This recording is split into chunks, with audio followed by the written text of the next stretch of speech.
My name's Jerry Bowie. I'm from Salt Lake City, Utah. The reason we pulled together this meeting, this talking to the elders, this started back in March, where my partner and I were running Zoom pipe ceremonies. Means we were kind of in an isolation, pandemic.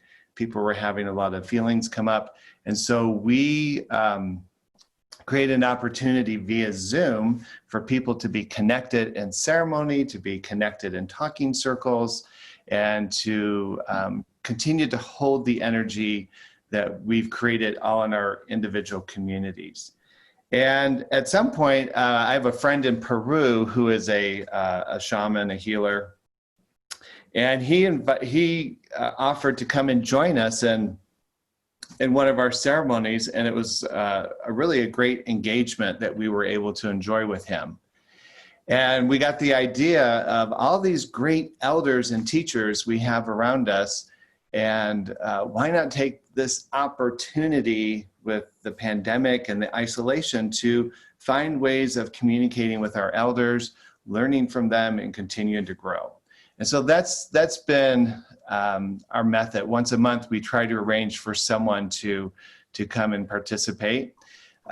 Charles has been a friend of mine for many years, a teacher, a mentor, a grandfather, an instigator, doing what Charles does best. And so he agreed to come and do this. Today is Charles's 86th birthday. And so we want to say happy birthday and send love and gratitude for you being with us. You're welcome to make offerings on the PayPal link that is attached to all the announcements about today's activity, and everything once collected will go to Charles to do with what he'd like to do. Also, if you have questions, things that you want to bring up in this conversation, please put it in the chat box. I will try to monitor that the best that I can and see if we can give space for those questions. So I want to take a moment, and I think Charles will probably add to this here in a minute.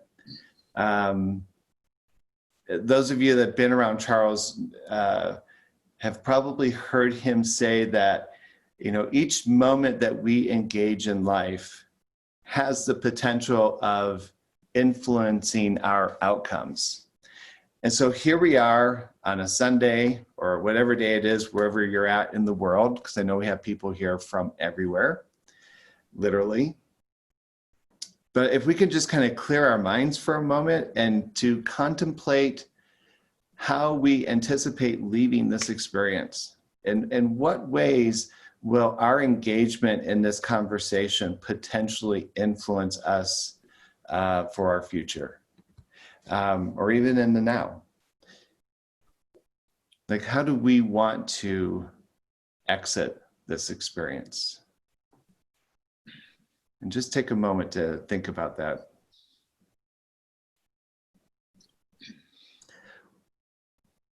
So I want to introduce Charles.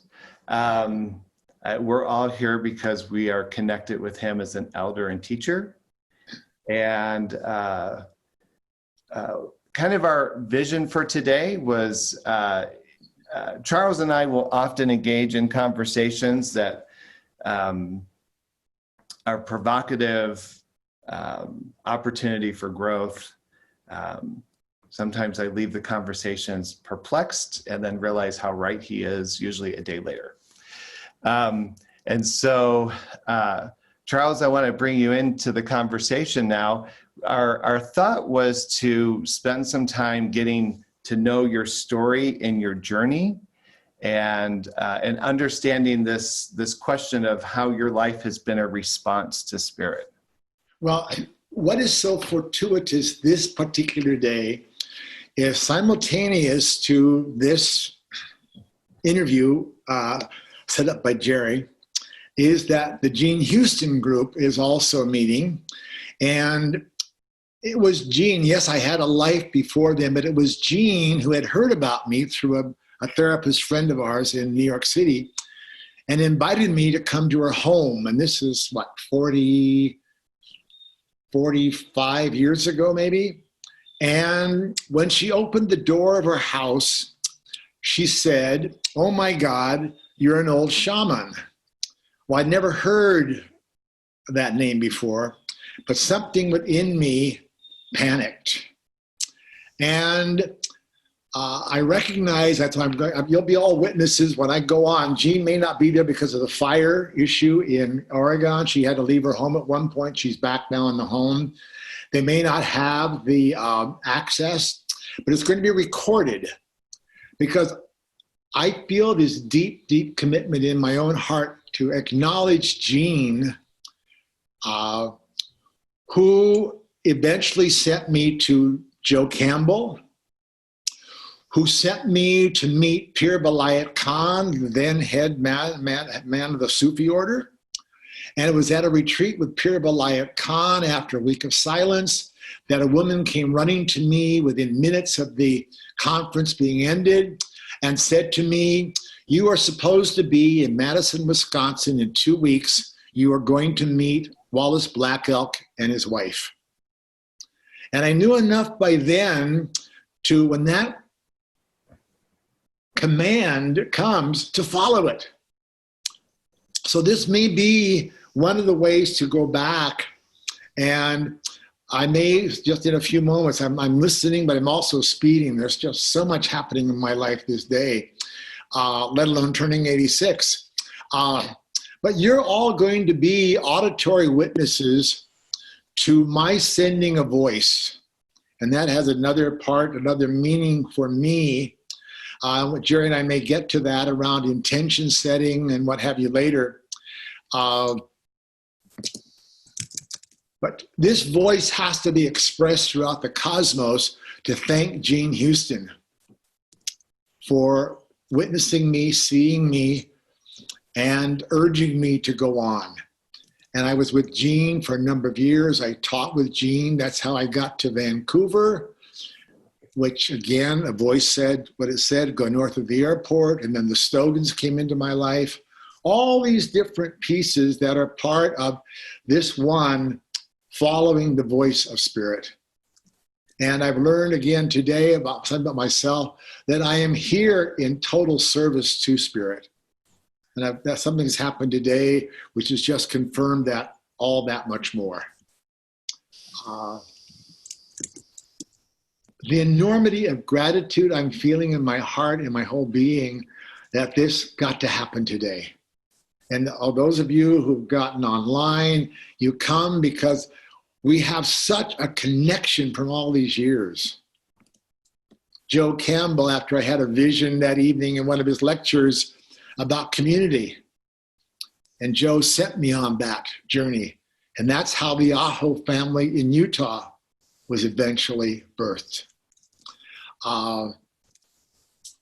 So there's so much in my heart, and I feel some tears nearby.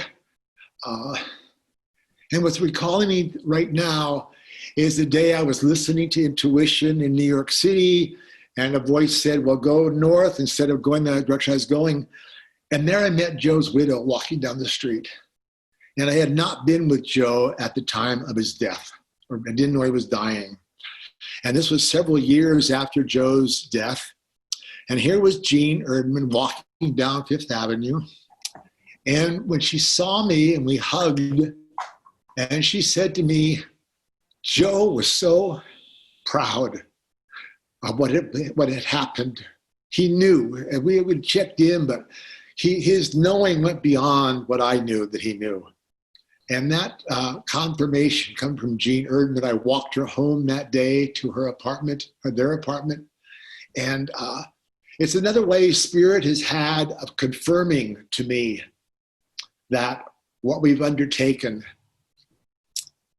is serving Spirit and continues to serve and follow Spirit. What happened after I was hit by lightning and had to go up on a vision quest, and the Black Elk showed up at my home in New York City looking for me. Then to take the pipe, I had to take on the Chanupa. I was afraid of it. I had turned it away. but I had to have a pipe to go up on the Vision Quest. And then when I was leaving there, and Grace said, will you take this pipe back to New York City? You begin to hold circles. People want to come to gatherings of spirit. And I'm seeing faces on here. I know Joni's on here. Bob Sink is here. We went through some amazing experiences, being actually invaded one evening by people from the community house who had heard about what I was doing. They called me a plastic shaman, although a spy had come into our network and had gone back to them and said, no, you folks ought to go to one of those ceremonies. Something's happening there. But we all were initiated at that time. And then eventually, with the Aho family in Utah, NEM, the story about NEM being brought to the Toomeys to a gathering, and then she goes back to Clyde in Utah and in Idaho, and then Clyde comes and meets the Utah family. And I have a picture of Clyde that momentous day up in the Uintas, the summer solstice, where Clyde and I met for the first time. And he passed me one of his shirts, which I still own and wear. There's just so much. There's so much. And I'm trusting that Jerry is going to ask these necessary questions. I know that the Joy family is on. Penny and Saul Arbus with Joy, and then Alex Joy is there. And when I heard that voice that day speak to me, and I'd gone with Gene Houston to teach at the university, when a voice said to me that day, go north of the airport, and Saul was in that particular group, and I was terrified to say I heard voices. I thought I was going to be schizophrenic, but I had to do it. And Saul hesitated a little bit, but he went and made the phone call. And within minutes, he came back to tell me that not only had the liaison from the band been at her desk, which was unusual, but the medicine man, Vince Stogan, was standing right there. And there are people on the other Zoom who were part of there. They were, when I first went to Musqueam, that historic time, Saul was there, Sharon was there, others were there. And that became legend. It's legend amongst the Musqueam people. It's the fabric of my existence. How to unravel it. But what I'm going to do now, I'm going to switch. I'm going to turn them on so I can complete that piece of my work. And I want you to listen, because you're the witnesses. And Vince Stogan used to say that we need to be witnessed. We need witnesses at these events, whether it's in the smokehouse or at a burning, which he came when he came to Utah with our circles, the family came. In that witnessing, nobody can ever say these things did not happen. These things happened. They became part of our very lives, a part of the fabric of existence. So, stay with me. Oh boy, oh boy. Yeah, well, my dear ones, I have almost 100 people on this other Zoom. And I mentioned to those who were online at that time, and Gene may not be there today, but it is so important for me to express to you, Gene, and I know you'll get the video of this, how that day when you opened your door and Ruth Hirsch had made the contact between us, and you identified this one as a shaman. I'd never heard the word before. And it was a life pivoting moment for me, and became then one of the first participants in those weekly retreats at Gene's home on Sunday, and the Possible Human began. And it was Gene, because I was so ill-informed in those years, it was Gene who first said to me, well, you've got to meet Joe Campbell. And then she sent me off to a retreat with Pir Balayat Khan, a week-long retreat. And when that retreat was over, within milliseconds of the retreat finishing, Pir Balayat's secretary came running to me, and another woman came running, and she said to me, in 2 weeks from now, Wallace Black Elk and his wife are going to be in Madison, Wisconsin, and you're supposed to be there. And part of the conversation, this other Zoom interview today, is about following the life of Spirit. Where Spirit wants us to go, we go. And Gene, you opened the door. We traveled together in many ways. I know Sharon is on this call today. I don't know how many of you were in Vancouver at that time when we first went to Vancouver. And I had done the ritual in the backyard of the dean's home, and Gene and I, like Elizabeth Cogburn, were there. And then 2 mornings later, a voice said to me in my room at the university, go north of the airport. And that's when Vince Stogan and the whole Musqueam band came into my life. I was a fulfiller of a prophecy for those people. I know Sharon, you were there. Arnie, I don't know if you were there or not when that happened. And then it was with Gene in Sacramento at a big gathering. We had a lot of technical issues. And I had received my first big eagle feather after crying for a vision for an eagle feather. And then an old man stopped, tapped me on the shoulder after I had done this ritual. And he said, while you were doing that, he said, I had a vision. And it's an old woman on Hopi. You're supposed to go meet her. And in Hopi land, there are no signs or dirt roads. He had a clear vision of a house by the road, which he described. I turned right down this road, and in a blizzard, mind you. And then I finally saw somebody, because everything was quiet on Hopi, and I saw what I identified later as a bundle of blankets out chopping wood. And I stopped and asked this woman if she could point me to the house of Carolyn Twanyama. And she said, what do you want her for? And she said, well, I was told to come meet her. And she said, well, you're looking at her. And she gave me the axe. And 30 years go by. I became the key person of the Hopi prophecy, finally being told at the UN. After grandmother's death, while we had traveled to Russia together at the invitation of Raisa Gorbachev. And then after grandmother's crossing, a few years later, I was told one morning to be on the edge of the mesa at sunrise. And I was baptized as a Hopi. And the Hopi take about 30 years to wait to see what your shadow is like, or if you really are a one-hearted or not. So I then received the name. I'm a Hopi. I'm adopted as a Hopi. And Gene, this would not have happened if destiny had not brought us together. So my heart is filled with such joy and appreciation. And there's almost 100 people on this other video, on the Zoom meeting, hearing all of this. And in a way I've learned amongst the Musqueam people, the Northwest people, we raise our hands in saying thank you, Haichka.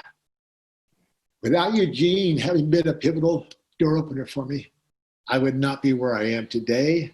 These thousands of people who've become involved in that work that came from the vision that Joe Campbell sent me on, it wouldn't have happened. And so you were the keeper of the threshold of that moment in time. And we're all at thresholds of our lives at this time. I'm in my own, what has been termed, what's been shown to me as a cosmic scanner. I cannot go through this next threshold carrying anything from my past.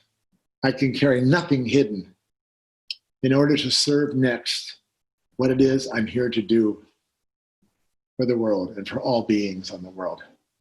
So I thank you all, dear ones. I was hoping to hear stories, more stories today of what happened those years together and some of those mornings we had together.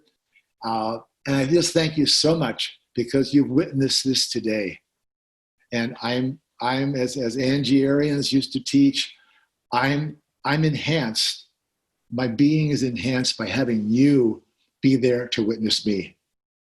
And Gene, again, a million thank yous, a million thank yous. And blessings to all of you. I'm gonna check off now and get back there. We're almost 2 hours of video here to go. People from all over the world are involved with this. And happy birthday, Charles. Thank you, buddy. Happy birthday. Thank you. I love you all. Wonderful. Okay, Aichka. Okay. Thank you, thank you, thank you. I'm leaving you all. Bye-bye. Okay. Ah, Just like Madonna, we have to get in line. No. well, you have my full attention now. Good. Well, that was a blessing. I know you and I have talked a little bit about this history with what's her name? the woman with Jean Houston, and so it's a blessing to hear and witness that. 1 second, my eyes are running. I got to go get a napkin. Hold on. My nose and eyes are running.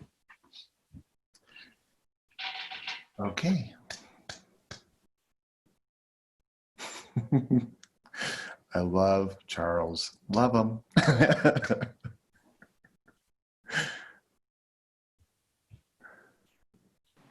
Hang in there, Jerry. You invoked this process, and we're all just in it with you.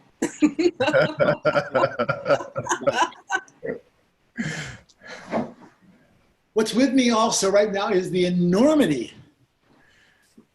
of what happened and how our lives, and Grace Spotted Eagle used to speak about how when we're together and in ceremony of some kind, a spirit blanket is being woven that rises to the above nations, all the star nations. And this dialogue today is weaving a blanket. I know it is. I can feel Joey here. I have the Black Elks, Vince and Mom and Grandma. Everybody's here. And they're all part of this. So.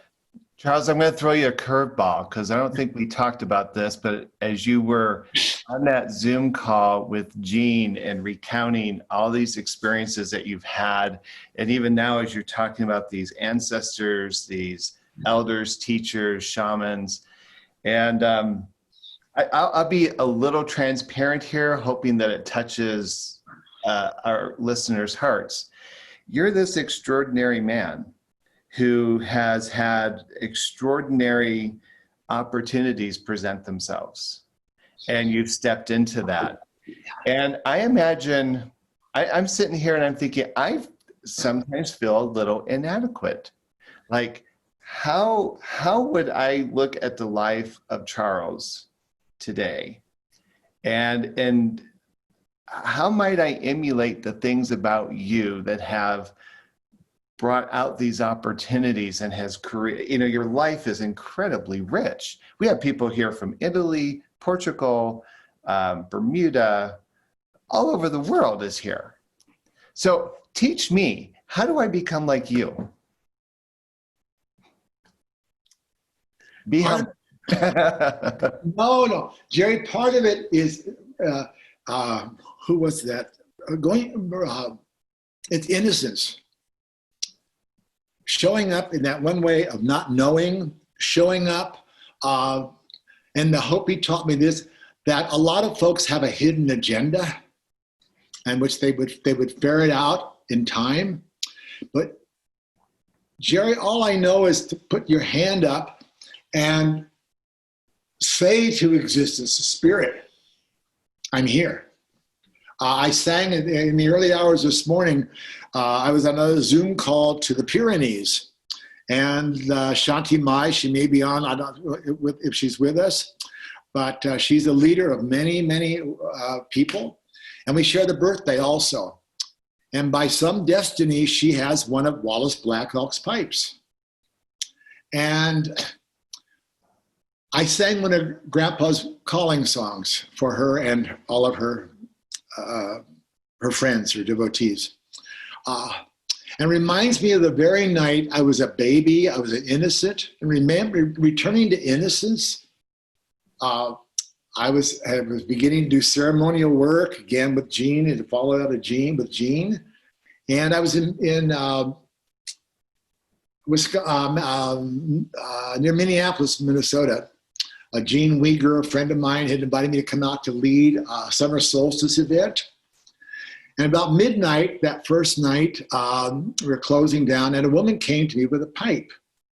And she said, well, put a blessing on my pipe. I said, I can't. That's not in my tradition. I'm not a pipe carrier. I don't belong that way. She said, put a blessing on it. And I turned and I held this pipe up to the dark skies, midnight skies. And I said, Creator, you know that I am not a pipe carrier, but my sister wants a blessing on her pipe. Well, that was the first hit of lightning.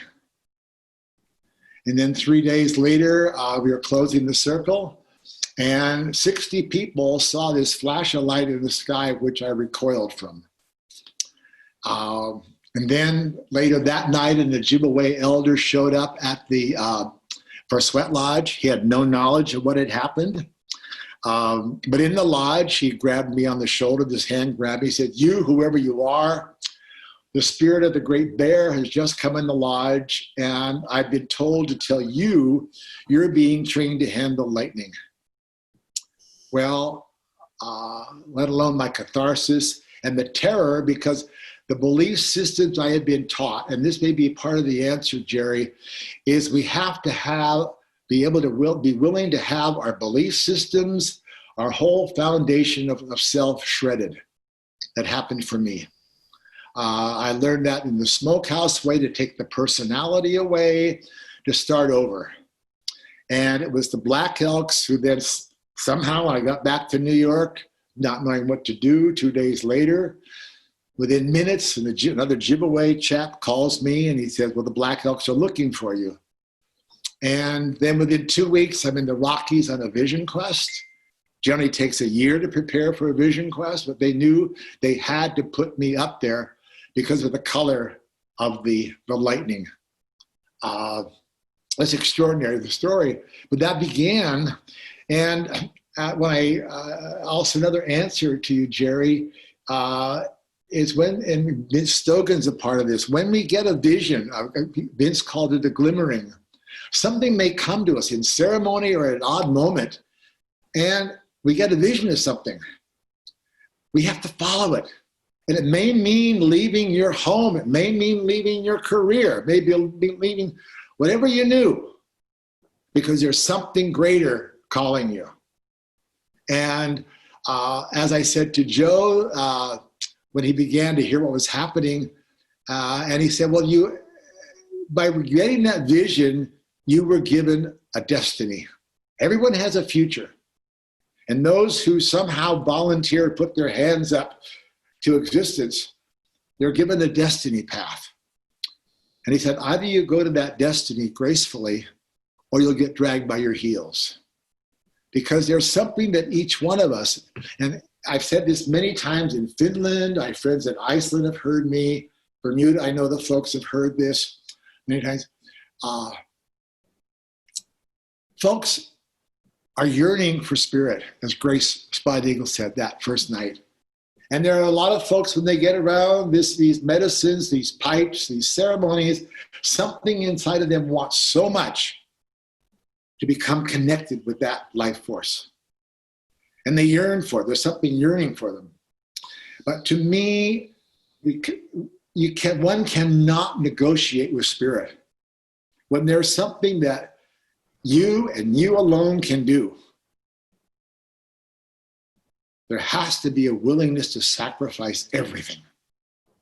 And I'm at that point, something just happened today. I understand now what I must do. So that may partially answer your question, Jerry. Is there a manual that goes with this? No. Now was thinking about that, because when I came off the mountain on a vision quest, and Grandpa was walking me through the Rockies for days afterwards, and I have death medicine. And he said, there are no textbooks for this. And we know that there are no textbooks for the real medicine. And the Hopi taught me this. They would just say something, and they would wait for me to come back 2 or 3 months later with what I had discovered.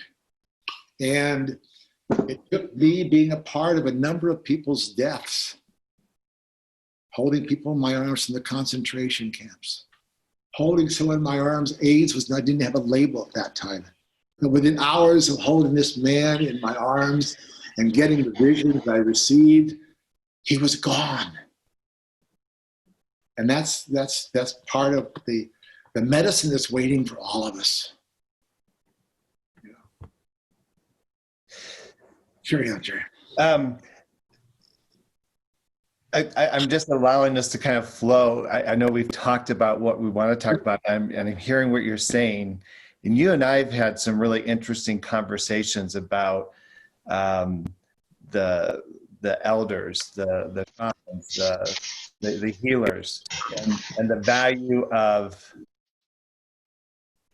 honoring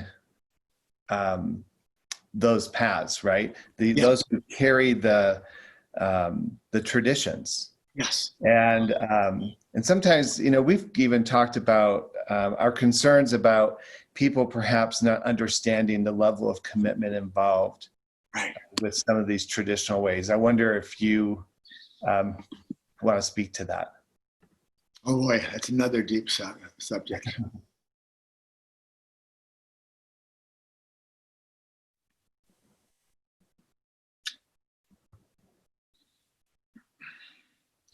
Don't even know where to quite to begin, Jerry. I'll start with Musqueam. That day after Vince had said, "You tell him to come out," he told to Saul Arbus, well, Penny, the Arbuses and Alex are on the phone on the Zoom here, and we went to Musqueam, and sitting there in the house with the Stogans and little kids looking around the corners at me. And then eventually I took my, Vince had me take my shirt off. He was going to paint me. I began to receive even messages then about his family. So we have to be able to enter into the reality of other people, other beings. For a number of years after the first year, when I first visit, I would be visited by their ancestors who would come to me in dreams and give me messages for their descendants. They weren't getting them themselves. So I would have to call Vince in the morning and say, "Well, there's somebody called Ernie you're supposed to give a message to." I think some of this happened, and happened for a long time, Jerry. I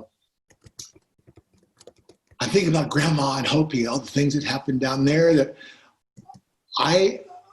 there's a chameleon part of me, and I'm understanding more about this today. Something happened today. There's a chameleon. I have an aspect of my own being. It's a chameleon. I walk into a place and I become it. I'm seeing Diane's there. And what happened to me in the Andes after a rather torturous trek with Alberto Villoldo and his group, and then taking a medicine called San Pedro for the first time in the hills above Pisac at an old ruins, I tried to jump into the fire. I wanted out of this, confusing. I was so gone in that medicine. And then a couple of days later, I was a pariah in the group. They weren't talking to me because they had to shut the ceremony down. And then this other guy, this Augustine Rivas, who was a friend of Alberto's, was on the trek with us.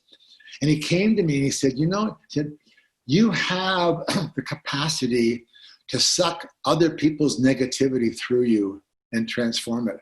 He said, "But you've got some holes in you," which is the shaman's way. Jerry. Those are the original wounds. And that even connects them with the Hopi talking about a hollow bone and how we have to clean up the hollow bone of self and patch up those holes, etc. But Augustine then shared with me that he had a vision that he wanted to have his own camp on the Amazon near a village, Tamshiaku, where he was born. And that's how I went to live in the jungle with him. I left. I was walking away because my career, so-called social career, had somewhat collapsed in New York City. And that's how I lived there for 6 weeks with Augustine, daily chopping with a machete, chopping this little clearing that became this enormous 3 or 4 acre place called Yushin Taita, which we then took many people down to do the medicine with the ayahuasca. These are some of the things that happened, Jerry, and I really believe if we're sincere about our connection with spirit you cannot fuss with. If we're really sincere, spirit responds. And it's not a guessing game. what happened to me with Bermuda, that deep connection with the spirit of Bermuda, and then taking Wallace Black up there years later, how that all unfolded. Who would have thought that? And here we are years later in a sweat lodge community in Bermuda that I love dearly, and some amazing medicine has happened within that community. Of course, Sean is there carrying the pipe for the people. And we all have different frequencies of medicine. But for me, that dedication, if I'm really, really here to serve spirit, that means I put everything else aside and go. And that, within all initiations, there's a death and rebirth. And I've been speaking for years to the community about leaving the old dry bones behind. And we have this opportunity within this dance forum we have with the Naraya. When one steps, the kimono is stepping into that sacred circle, one has got to go in there to die, to shed their old story. And Joni and I have talked for length over the last few years about, do people really understand the numinousness, this opportunity for personal transformation that has affect throughout creation? Each one of us has a potential to affect all of creation. If we could understand the value of ourselves, if we know what we're saying, and Grandpa used to say to me in the sweat lodge, listen to that one. They don't know what they're saying. They have all this spiritual babble they're putting out, you know? And sometimes it'd be over a weekend, I'd have him nudging me 20 times over the weekend till I began to hear the psychobabble that people think they're being spiritual, and they're not. They're lost in some humble game and praying for this and praying for that, which is a denial of what is. And that's been part of my crucible, Jerry, of being formulated. Yeah. You know, we have chatted about that a couple of times. And I'm wondering, with all the people you've worked with across all the different lands, what is the tool that you find the most effective in helping people break through those barriers, right? I'm hearing you say people's own self-limitations keep them from accessing that light or that spirit. And so I'm wondering, as a facilitator, as a shaman, as a healer, what have you found has been useful in bringing people into that space? Part of that, Jerry, comes from having listened to Wallace dozens and dozens of times, of learning to listen differently and then question people.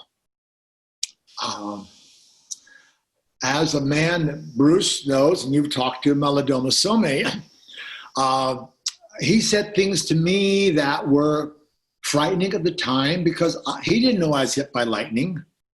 But he said, "You're fire, you're spirit. You're not here, you're not, it's not your medicine to be a peacemaker. You are here to agitate and confront." And I had to give up being liked and being accepted because I wanted to be liked like a lot of us do. Staying with individuals, and what happened in Finland, where over the years of being with the wonderful community, our Four Winds formulated around that. And then these questions began to arise, Jerry. And bit by bit, I began to realize that I had been given an assignment to begin to uncover masks. And the Finns had been invaded and occupied twice by the Swedes, invaded by the Nazis, by the Russians, and the epigenetic inheritance of trauma. So bit by bit, by staying with and offering, and Gita and others of those who are online, I think Sophia may be here if she got to join us, but by just staying present and offering suggestions and even modeling sometimes, Jerry, to model something so people can get it. the nature of especially the Judeo-Christian reality, they're terrified of the other. And in order to make it safe to cross a boundary, step over a threshold, I had to go through those transformations myself. And Joe Campbell was there to assist me to understand what it means to be a gatekeeper. And that means putting aside and leaving it. Mm-hmm. Because if you carry the same story over the threshold, then why bother? Why bother to go to ceremony? Why bother anything? Because you're just carrying on the woe is me, the pity me, the dry bones, we call it. We've got to be willing and learn to set everything down, because there might just be spirit, existence, all of that waiting across the threshold. It can't do it for us. But we've got to show up to it. And then receive and follow the guidance. Yeah. Hey, I've gotten a few questions, and this kind of fits into alignment with what you're talking about. Someone's asking a question, well, how do you know that what you're receiving from spirit, maybe a vision, is real and true? Okay, well, that's a good one.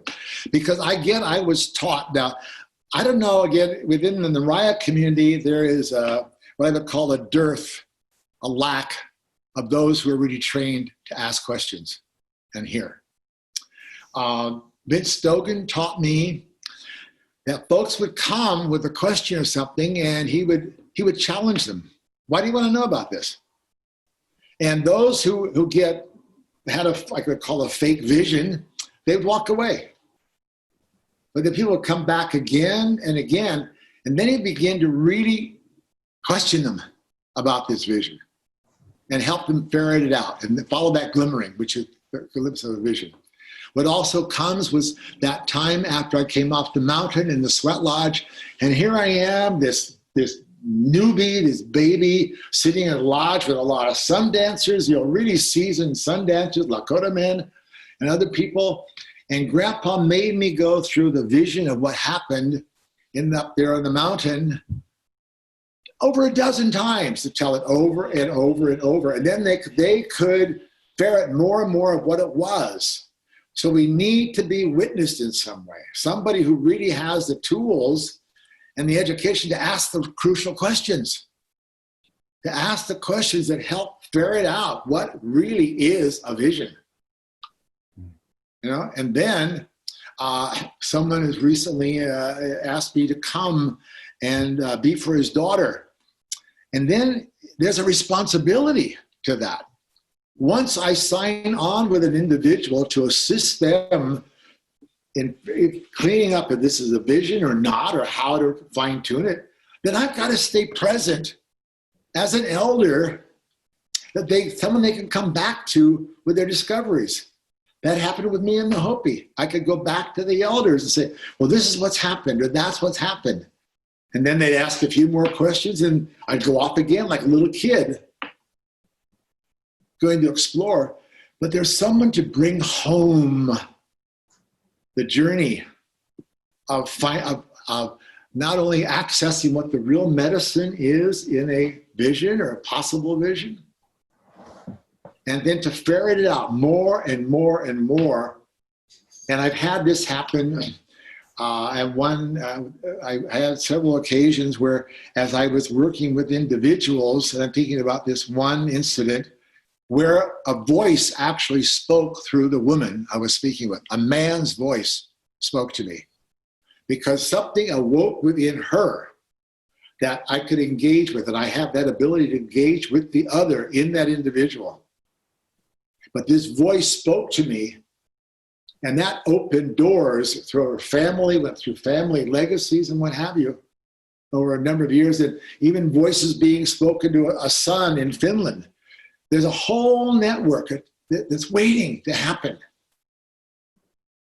And it takes, again, I've had enormous training. I've had some really, really amazing, amazing teachers with my trainers. Yeah.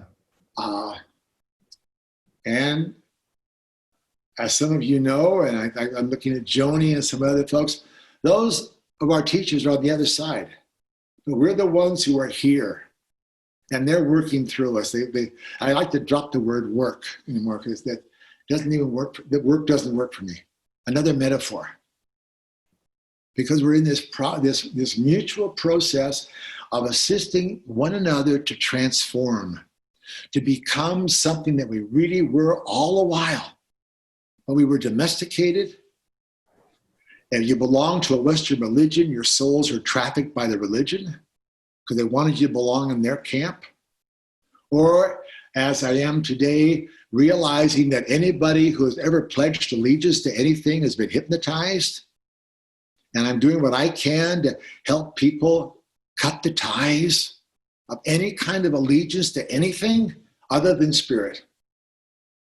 And then watch what happens. Charles, one thing I want to thank you for answering that question, and to the person who asked it. We are recording this, and I want this to. There's many circles represented in this process today. Absolutely. And, in my connection to you was through Naraya, the Dance for All People. Right. And I think a lot of people don't realize your role with that community and how it started through the influence of Aho and what your role was in the birthing of this dance now that has been a part of our lives for 30 years. Right, and I wonder if you can give people some history about your connection and contribution to that circle. Right. Well, what happened that night in one of Joe Campbell's lectures? He was speaking about the Lakota legend of the broken hoop, which has a quality of personal journey on it to recapitulate one's life in the various stages of the directions. And then in that sorting process, one is blended, so-called mending the hoop. And what flashed with me, because I've been traveling with Gene Houston across the country, the human potential movement was just waking up, and people were beginning to realize how they have been domesticated into something was quite false. So on the subway home that night with Joe, I said to Joe, I still call him Mr. Campbell at that time, and I said, well, this is what happened in the class. He said, well, you've got to follow that. So I then at that time put out invitations to 4 groups around the country. I've begun to have a lot of friends with that. And this one group in Utah. Now, to tell the truth about Utah, when I first arrived with Gene Houston to do a meeting in Utah, I got halfway from the airport toward Salt Lake City, and I felt terror go through me. I wanted to turn around with a taxi and go back and leave as fast as I could. But what happened then, there was a lovely, and Carolyn Sanders was there, others were there, that were part of that initial journey of commitment that I would come. My gift was them. This is not about being paid for anything, which a lot of folks want to be paid for their services. No, this is a gift. I would show up 4 times over the year, and we got this wheel started, which became the Aho family. Now it went through 1 aborted birthing, and yet there was enough love and interest there, and then it really took off. And Jerry, it was all about family. Still, I am about family, and my folks in Finland and Iceland, other places, Bermuda. This is about family. Naraya became more family-oriented gradually. It wasn't that way at the beginning, and to my estimation. But over the years, and things were happening in those circles. Little kids saw their mommies and daddies cry. They never saw that happening because the soul was just so present in all of these lives. And and the Stogans came. Then when I'd been sent to Hopi, then Grandma came. And there was one time Black Elk and his wife, Grayson Wallace, came to the Grand Canyon. We danced. We were privileged to dance in the south rim of the Grand Canyon. That was the first years of Aho. We danced in the Xixlapa in New Mexico, in the Badlands in New Mexico, near Chaco Canyon. These extraordinary things were happening. And we were all learning. We were all learning, being taught about family, about family. What does it mean to reconnect with our families? What does it mean to really, really reconnect? And then, as I say, Clyde heard about it, and Clyde and Dan Blanchard was part of that in the beginning. And then that wonderful relationship Dan had with Annie M., that friendship. And then Clyde was coming to New York at times and visit a friend of his in New York. What the name? George Dudley just popped up in my memory. I think that's correct. Clyde will let us know later. And all these things were happening. The New York community met Clyde. And then that yearning that Annie M. had, that this dance, because we had been dormant for so long at Fort Hall, that would come back.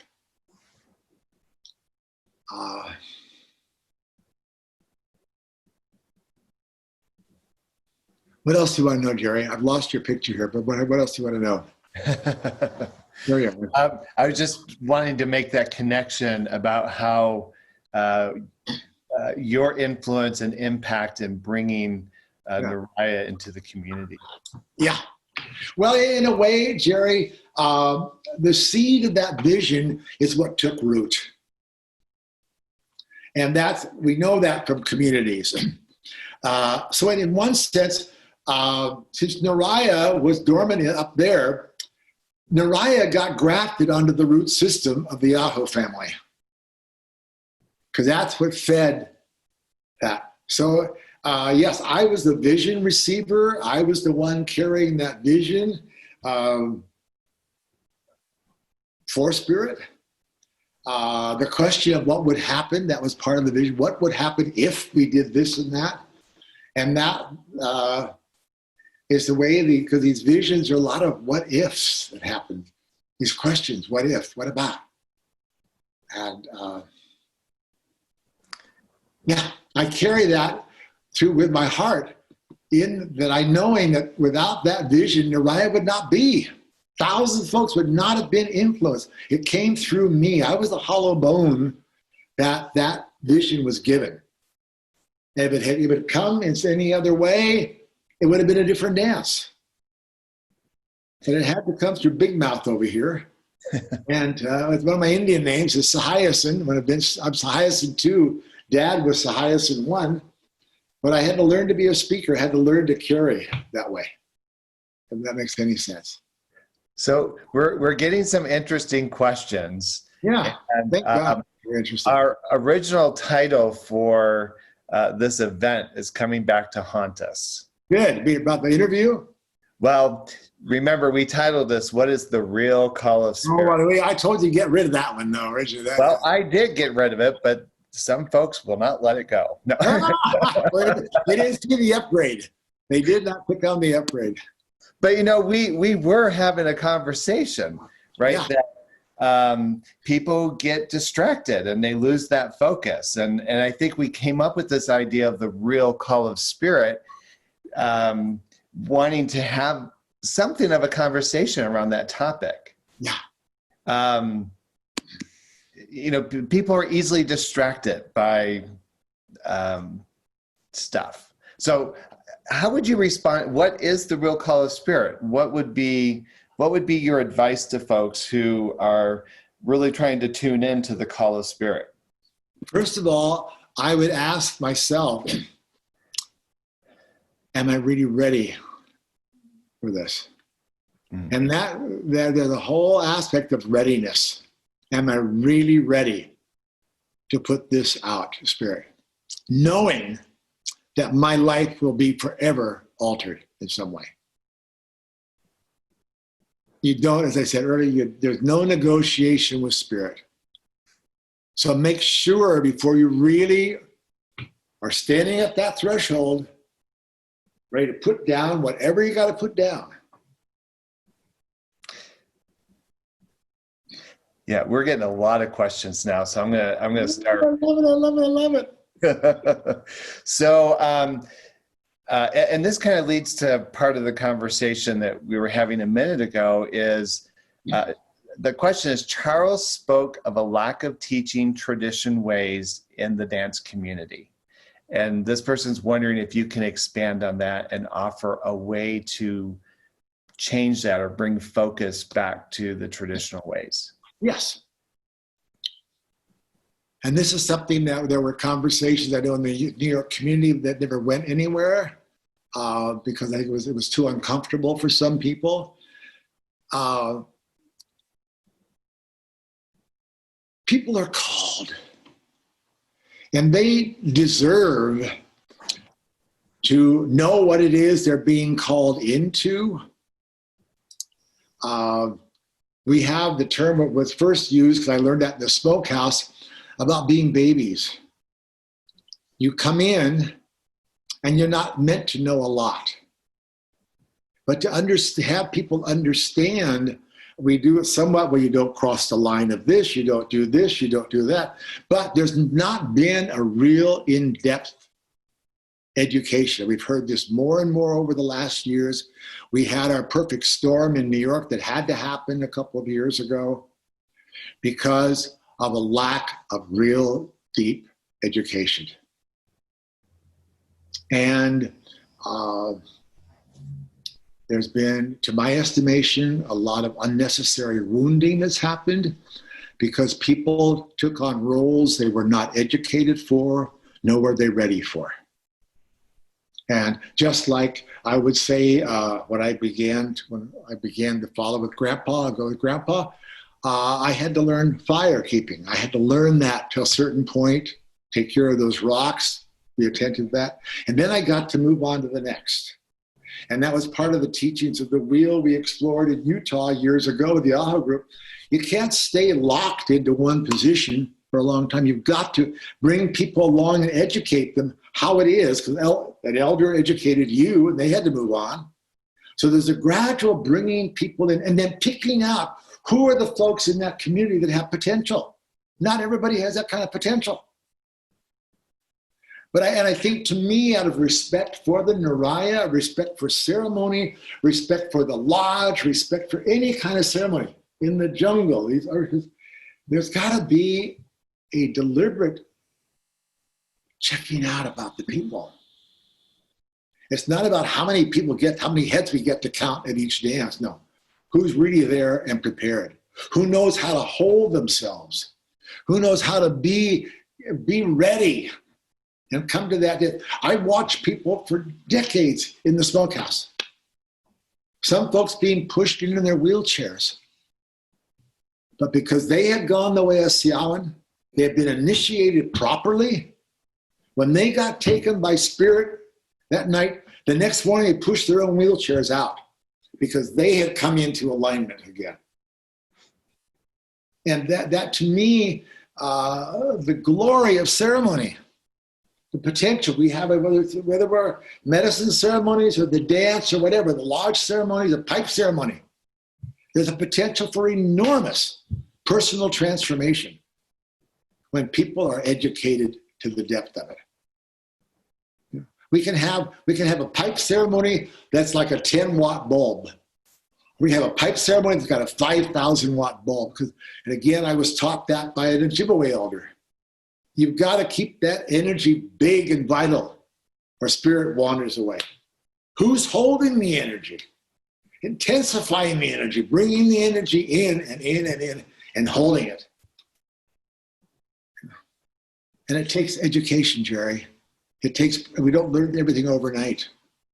But there's something that's calling to our hearts. There's something that we want to be a part of, something that really has a vitality, a spirit in it. It's a place of coming home and belonging to. Yeah, I think just kind of following the thread of that question is one of my observations is people want it quickly. They want to go to a ceremony or go to a class and leave with a certificate or something. And I'm not trying to shame that process, but I think when we talk about these traditional ways, my experience has been how to be an active listener attached to this passion of the patience of growing in the process. And I think that's what I've heard through your story is, in fact, I know when I still talk to you, I'm often surprised when I hear you in some ways being an apprentice to your own process and still embracing moments of awareness and aha and growth. Totally. Yeah. Jerry, for me, there's kindergarten, first grade, second grade, third grade, fourth grade. And we know now that developmentally, if someone did not get to crawl enough as a baby, they've got a developmental gap. And I've sat with many people. I sat with a couple the other day, and boy, there's some developmental gaps that are there. And then how do we fill that in? How does one, and to me, it's a responsibility, again, of the elders within the group. And then they've got to be elders that people can trust, that people know they can go to, and that elder has time for them. Yes. Yeah. So Gradual process, yeah. But again, when I was leaving up in the Rockies, Grandpa was walking me through, as I said. He was dropping seeds in my consciousness that I couldn't begin to comprehend at that time. And here we are, over 35 years ago, I'm beginning to understand more and more and more of when Grandpa said this. He said, one day you'll walk into a room where everybody is laughing and you can get them to cry. In the converse, you'll walk into a room where everybody's crying and you'll get them to laugh. It has taken all kinds of experiences. And sometimes you hit the mark and sometimes you don't. And again, I have teachings from Hopi about that. You and I have laughed about having to be a vegetarian some night because your intent was not correct. And Spirit was calling you, but you were not there. You were confused. And there was a rabbit out there waiting for you for dinner, but you weren't ready. Yeah. A couple of folks are asking a question. I'm going to try to summarize it. It's basically the question, how do you balance like the temporal needs, like housing, food, economy, and still walk this dedicated path with Spirit? Like, how do you get your physical needs met while serving Spirit? Mm-hmm. Well, that's a delicious question because I did not know that at first, Jerry. And then over the years, what happened was I couldn't do both. I had to. I was doing trade shows and designing this and designing that and burning myself out. Then serving out, with Grandma or the dances or up at Stogan's or wherever I was going. And bit by bit, I had to turn that over to Spirit. I had to turn it. If you want me to do this walk, and right now, Jerry, something happened today. Boy, I'm back at that threshold. And my golly, I understand it more than ever in a whole new way. If you want me to take this next walk, then I'm giving it over to you. I give it over totally. And that which moves will move. Doors, as Joe said also, doors will open where there were no doors. And I've had the experience of spontaneously something happening here and there. It happens. I think there's someone listening here, a dear friend of mine who's in the same threshold. Doors, things have happened in her life, and my God, the other doors are there. Things are waiting for us. But again, it's courage, takes courage. You know, I went from a really nice big salary at one point when I was in the design world. And the next couple of years, I was barely making $10,000 a year and trying to do that in New York City. Yeah. And then gradually, though, I just let it go. I had to. And it was hard because we get so domesticated. And what's wonderful today is that this social order is falling apart.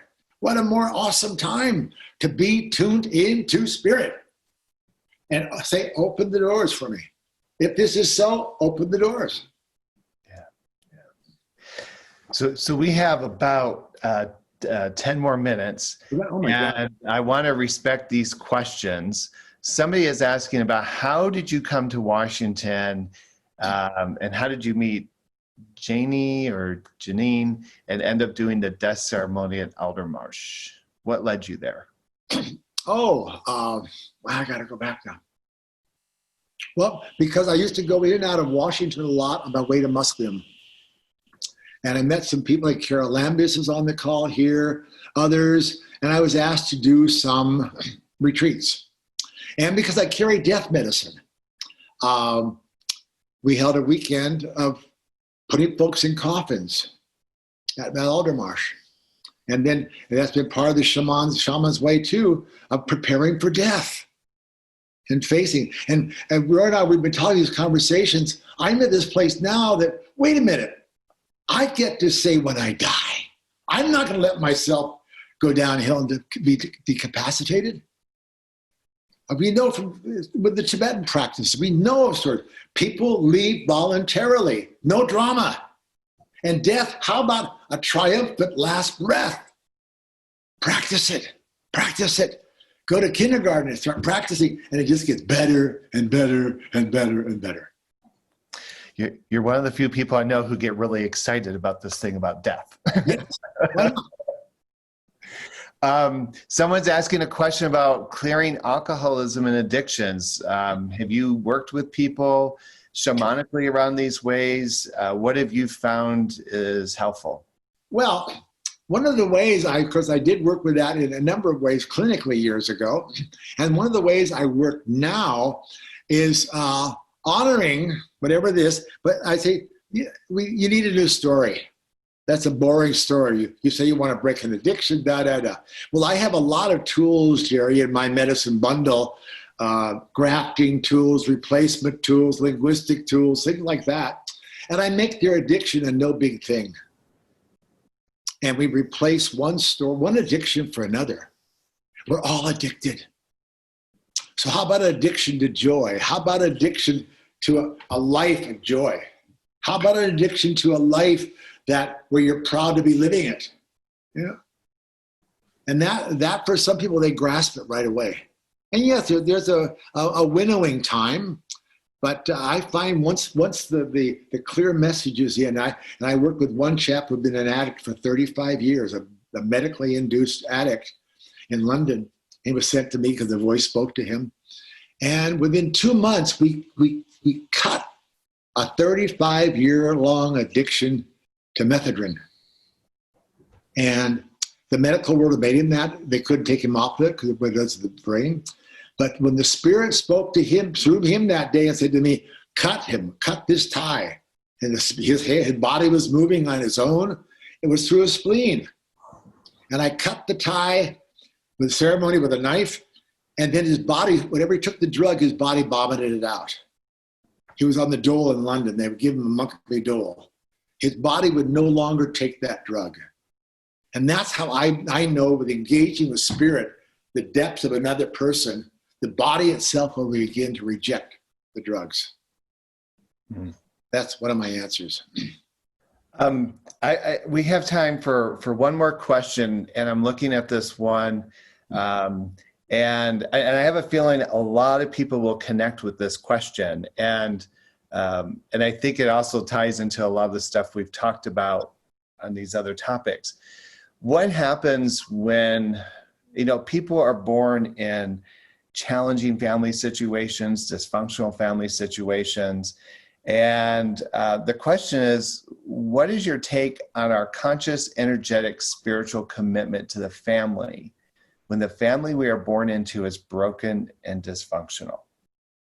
So a lot of folks holding on to dry bones, right?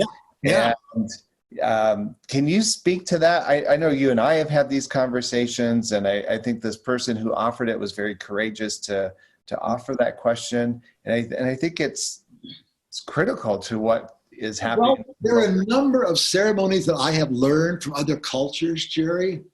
Not necessarily in the native way, that Native American way. But there's a way to ceremonially, and I'll just say, I speak to this issue of inherited physical abuse or emotional abuse in family.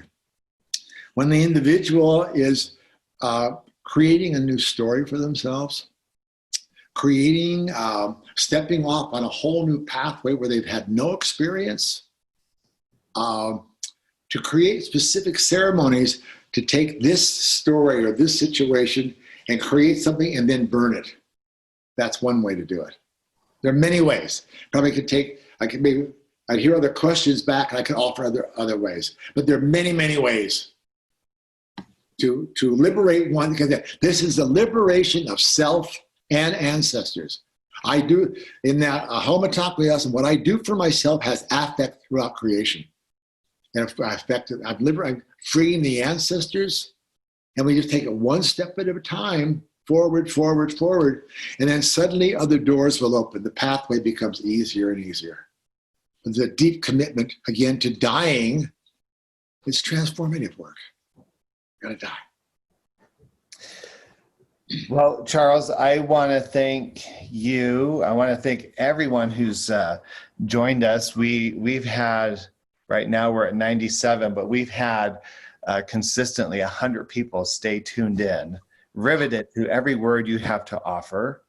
I think it's very, very clear that you are a well-loved and beloved person in our lives. Somebody's making the suggestion to sing happy birthday. That would just be pandemonium, but I do have that. Yeah. If you can hit the gallery view, in sign language, this is an abbreviated form of I love you. I wonder if all of us could send our beloved Charles a happy birthday, I love you. And in gallery view, I see 100 people sending you this love, this energy, and what a gift you are to us. And so thank you for sharing with us. And I know it's the tip of the iceberg. Yeah. We may have to do a Charles Lawrence series. But Jerry, I know that after this, more will surface. And to everyone who's listened, been a part of it, your presence, you've witnessed me, what's happened to me. At 86, something new has shown up today. I will leave this meeting and I'm going to go out and sit for a while out on my deck. And I have to, like Grace Spot Eagle said, take the time, what happened to me? What happened for me? Because she said, if you think you're the same person you were before this happened, then you were not there for what did happen. And I'm inviting that for all of us. And I'd love to hear maybe from people, what were the gems? What did people get? So they can be witnessed too. It's important. Every one of you is so important. We're all so important to the process. And we're not witnessed enough. Do you want to do that now, Charles? No, I think the witnessing, they take time. You need time to process it and find out what it was. So you're saying you're open to conversations with people? Yeah. Future. Emails and what have you, yeah. Okay. I'd be delighted. Because when the people feed back, and that's being an elder too, when someone feeds back to me what they got, then I'm able to be with that and be in relationship with the individuals. Okay, good. And then sometimes ask that question, because we don't know how to ask ourselves the correct question sometimes. And sometimes it takes someone else like myself who's, I'm a pot stirrer, I'm an agitator. I carry lightning medicine. I've got to ask those agitating questions. That's my responsibility. I'm not here to make nice. Well, I love you all so much. I love you. I want to go back to the original question, and that is, how did, and you said it too, how did this experience change us, alter us, shift us? Yeah. What was the influence? Yeah. So again, I want to say thank you. I'm going to unmute everyone because there's a lot of love coming your way. And so I'm going to unmute that Okay. and say thank you. Oh, Oh. 100 people unmuted. Thank you. Thank you, Charles. Birthday, Uncle. Happy birthday, Charles. Happy birthday, Charles.